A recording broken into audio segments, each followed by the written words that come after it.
Hai, perkenalkan nama saya Cindy Aldria Kuswanda dari kelas 12 MIPA 4 absen 29. Saya di sini akan melakukan praktikum tentang pengaruh cahaya terhadap tanaman kacang hijau.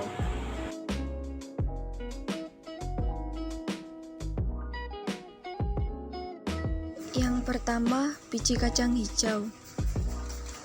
Dan yang kedua, kapas.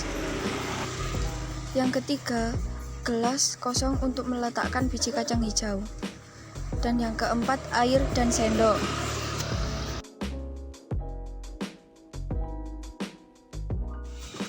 Langkah yang pertama, letakkan kapas di dasar gelas.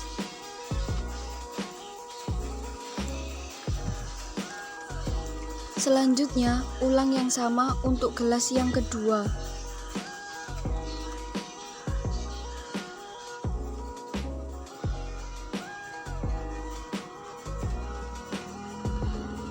Langkah selanjutnya, letakkan benih kacang hijau di atas kapas masing-masing gelas.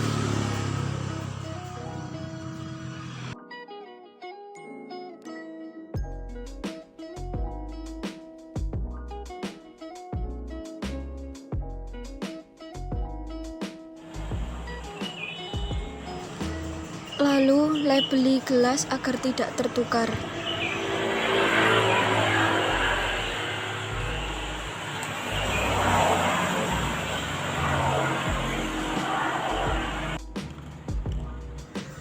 Simpan satu gelas di tempat yang gelap dan satu gelas di tempat yang terang.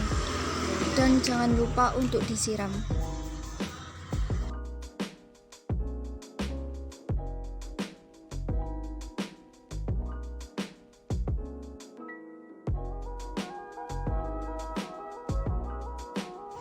Setelah itu, periksa kelembapan kapasnya setiap hari.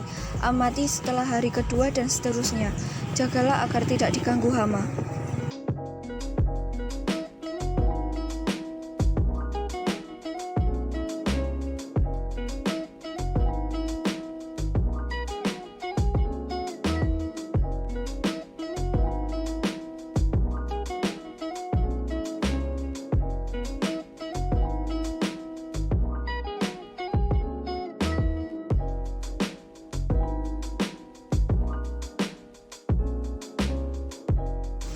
Dari hasil penelitian, pengaruh faktor cahaya terhadap pertumbuhan dan perkembangan biji kacang hijau dapat disimpulkan bahwa cahaya dapat mempengaruhi proses pertumbuhan dan perkembangan tanaman.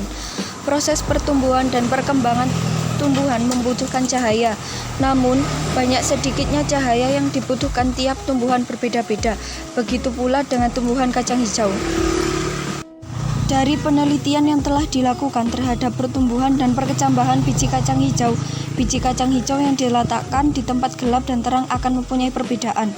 Biji kacang hijau yang terkena matahari secara langsung atau terang, pertumbuhannya lebih lambat, daunnya lebar dan tebal, berwarna hijau, bayang tegak kokoh. Sedangkan biji kacang hijau yang tidak terkena cahaya matahari atau gelap, pertumbuhannya lebih cepat tinggi, atau yang disebut dengan etiolasi, dan daunnya tipis, berwarna pucat, bayang melengkung, tidak kokoh. Hal ini terjadi karena cahaya memperlambat atau menghambat kerja hormon ausin dalam pertumbuhan meninggi atau primer. Sehingga dapat disimpulkan bahwa hipotesis yang telah dibuat sebelumnya telah benar.